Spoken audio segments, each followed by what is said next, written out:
वो कह रहे, अच्छा चंद्रमोहन जी, राहुल गांधी अपने आप को 2004 में जो सोनिया गांधी वाला रोल है उसमें देख रहे हैं क्या? क्योंकि उसकी एक्सेप्टेंस होगी, इसे लेकर बहुत सारे सवाल हैं।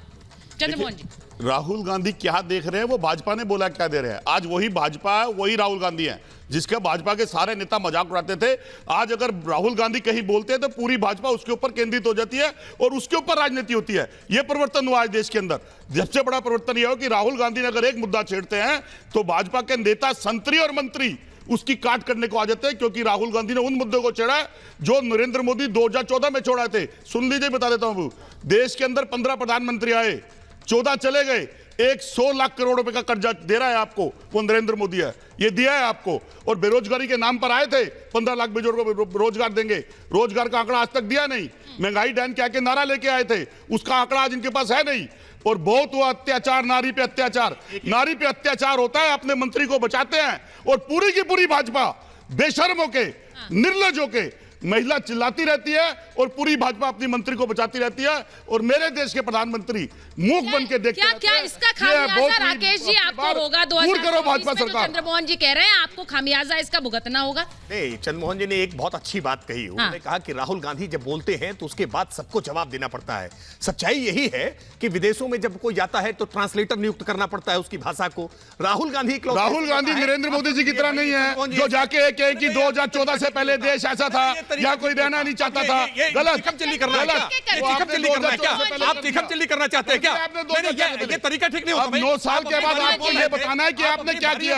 राहुल गांधी ने नहीं बताना, बोलिएगा अपनी बारी में। 9 साल में आपने बताना है। चंद्रमोहन जी, मेरी रिक्वेस्ट है सर, एक एक करके बात करेंगे।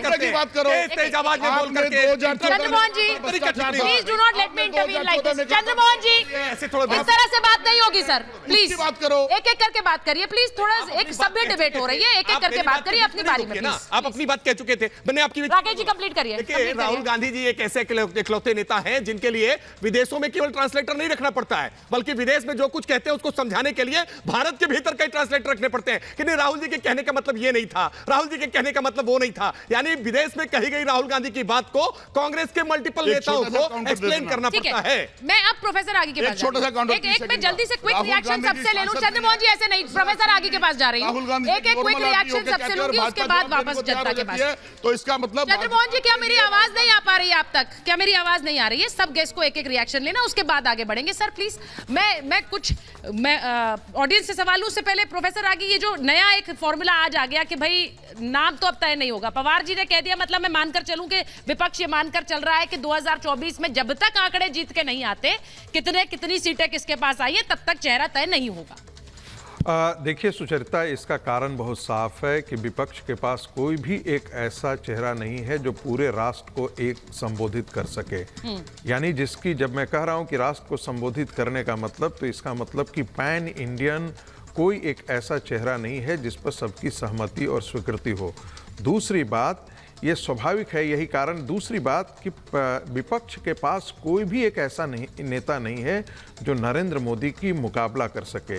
देखिए, पिछला चुनाव एक प्रेसिडेंशियल इलेक्शन के तौर पर जहां भी राहुल गांधी वर्सेस नरेंद्र मोदी होगा, विपक्ष बहुत अच्छी तरीके से जानता है कि देश की जनता जो है वो प्रधानमंत्री नरेंद्र मोदी की तरफ जाएगी। राहुल गांधी हो, चाहे वो नीतीश हो या कोई भी हो, उनकी कोई भी बराबरी का मतलब ही नहीं होता है। कई बार एक फिल्म इंडस्ट्री में कहा जाता था कि 1 से 10 तक नाम जो है वो दिलीप कुमार के है, इसके बाद 11वां नाम चुनिए।